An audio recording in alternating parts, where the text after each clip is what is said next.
सामान की गठरी। मम्मा, मैं तो बहुत थक गई हूँ।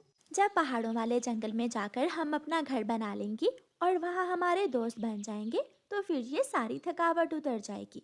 मम्मा, क्या वहाँ का तापमान ठीक है? हाँ, वहाँ का तापमान भी ठीक है और पहाड़ों वाले जंगल में दाना भी आसानी से मिल जाता है। वो दोनों माँ बेटी फिर से उड़ती हैं और पहाड़ों वाले जंगल में पहुँच जाती हैं। अपना सामान एक पेड़ के नीचे रखकर मम्मा चिड़िया और उसकी बेटी सबसे पहले अपना घर बनाने का काम शुरू करती हैं। बैग से कुल्हाड़ा निकालने के बाद मम्मा चिड़िया गुड़िया से कहती है, गुड़िया बेटी, मैं वो सामने वाले सूखे पेड़ से लकड़ियाँ काट कर लाती हूँ और आप लंबी बेलियाँ इकट्ठी करो जिनसे घर की छत को मजबूत करना है। मम्मा, वो सामने वाला घर किसका है? मुझे क्या मालूम, थोड़ा काम करने के बाद जाकर देखते हैं। मम्मा चिड़िया लकड़ियाँ काटने चली जाती है। कल्हाड़े की टुक टुक की आवाज सुनकर गोरी कव्वी और कालू कौवा अपने घर से बाहर निकलते हैं। कालू, ये कौन है? कोई चिड़िया है, शायद लकड़ियां काट रही है। वो एक छोटी चिड़िया भी बैठी हुई है। शायद वो चिड़िया हमारे पड़ोस में अपना घर बनाने वाली है। लेकिन मैं ऐसा नहीं होने दूंगा। आज ये चिड़िया और उसकी बेटी अकेली है, कल ये चिड़िया अंडे भी देगी और फिर बच्चों की चूचू। ना ना, मैं ऐसा नहीं होने दूंगा। कालू कौवा उड़ता है और गुड़िया के पास जाता है। छोटी चिड़िया, अब तो शाम होने वाली है, घर बनाने का काम कल कर लेना। आज की रात तुम दोनों माँ बेटी हमारे घर में रुक जाओ। ये सुनकर गुड़िया बहुत खुशी से बोलती है, क्या आप हमारे पड़ोसी हो? हाँ, अच्छे पड़ोसी, हम तुम्हारे अच्छे पड़ोसी हैं।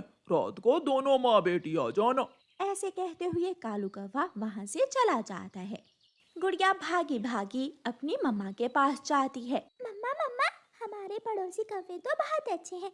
चले, हम दाना ढूंढने जाती हैं। आज की रात हम पड़ोसियों के घर में गुजारेंगे। वो क्यों बेटी? पड़ोसी अंकल कौवा खुद मेरे पास आया था और मुझे बोल कर गया है कि आज की रात हम उनके घर में गुजारें। मम्मा चिड़िया भी खुश हो जाती है। मम्मा चिड़िया अपना कुल्हाड़ा सामान के पास रखती है और दोनों माँ बेटी दाना लेने चली जाती हैं। थोड़ी दूर से ही उन्हें दाना मिल जाता है क्योंकि उस जंगल में दाने की कोई कमी ना थी। मम्मा, अच्छा ही किया जो हमने मच्छर वाला जंगल छोड़ दिया। इस जंगल के पक्षी भी अच्छे हैं और दाना भी आसानी से मिल जाता है। बेटी, मुश्किलें तो होंगी, कुछ ना कुछ मुश्किलें तो जरूर होंगी इस जंगल में भी। रात हो जाती है। गोरी, जब वो छोटी चिड़िया और उसकी बेटी आए तो धक्के मारकर भगा देना उन्हें। अब तक तो वो बहुत खुश होंगी। हम उन्हें ऐसे ही तंग करेंगे, वो खुद ही ये पेड़ छोड़कर किसी दूसरे पेड़ पर जाकर अपना घर बना लेंगी। गुड़िया बेटी, चलो अब हम कौवों के घर चली जाती हैं। गुड़िया सामान उठाने लगती है। नाना गुड़िया बेटी, सामान यहाँ ही रहने दो, कल हमने इसी पेड़ पर तो अपना घर बनाना है। मम्मा चिड़िया और उसकी बेटी कौवों के घर के दरवाजे पर जाकर दस्तक देती है। गोरी दरवाजा खोलती है। हमें थोड़ी देर हो गई, दाना ढूंढने चली गई थी हम। तो यहाँ कौन सा तुम्हारा कोई इंतजार कर रहा है? बताओ क्या बात है? वो शायद आपके पति गए थे मेरी बेटी के पास, बोल रहे थे कि आज की रात हम यहाँ गुजार लें। चल चल, निकल निकल यहाँ से, आई रात गुजारने वाली। वो तो ऐसी शरारत हर आने जाने वाले पक्षी से करते हैं। कालू कौवा भी घर से बाहर आ जाता है। मैंने कब कब कहा? मैंने किससे कहा? अंकल अंकल, आप खुद मेरे पास गए थे, आप ही ने तो कहा था मुझे। मैं एक लगाऊंगा तो अकल ठिकाने आ जाएगी तुम्हारी। कैसे ऊंची आवाज में चू चू कर रही है? गुड़िया बेटी, चुप कर जाओ, चलो यहाँ से। दोनों माँ बेटी वहाँ से चली जाती हैं और अपने सामान के पास जाकर बैठ जाती हैं। अगर उस वक्त से हमने घर बनाने का काम शुरू किया होता तो आधा काम हो जाना था हमारा। लेकिन मम्मा, वो अंकल कौवा खुद मेरे पास आया था, फिर ऐसे क्यों किया उन्होंने? शायद हमें तंग करने के लिए। मम्मा चिड़िया अपनी बेटी को अपने पंखों में ले लेती है और सारी रात ऐसे ही बैठी रहती है। ठंडी हवा मम्मा चिड़िया को कभी इधर गिराती तो कभी उधर, लेकिन किसी भी तरह उसने अपनी बेटी को सुला दिया था। लंबी ठंडी रात गुजर जाती है। धूप की गर्मी से मम्मा चिड़िया को बहुत सुकून मिलता है। कालू जी, जाकर बता दो उस छोटी चिड़िया को कि यहाँ घर बनाने की कोशिश ना करे। अगर वो यहाँ घर बनाएगी तो मैं तोड़ दूंगा उसका घर। कालू कौवा रानू चिड़िया के पास जाता है। अपना सामान उठाओ और ले जाओ यहाँ से। ये पेड़ हमारा है और हम यहाँ किसी को भी घर बनाने की अनुमति नहीं देंगे। कौवे भैया, हम कौन सा पेड़ को काट रहे हैं, घर ही तो बना रहे हैं। एक बार कह दिया, अगर आप इस पेड़ पर घर बनाने की कोशिश की तो तोड़ दूंगा। ऐसे कहते हुए कालू कौवा वहाँ से चला जाता है।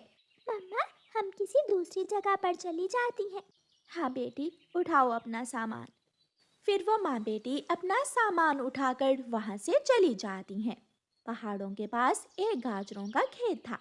खेत के पास एक बड़ा बेरी का पेड़ था। माँ बेटी उस पेड़ की बड़ी डाल पर अपना सामान रखती हैं। गाजरों के खेत में एक तोता काम कर रहा था।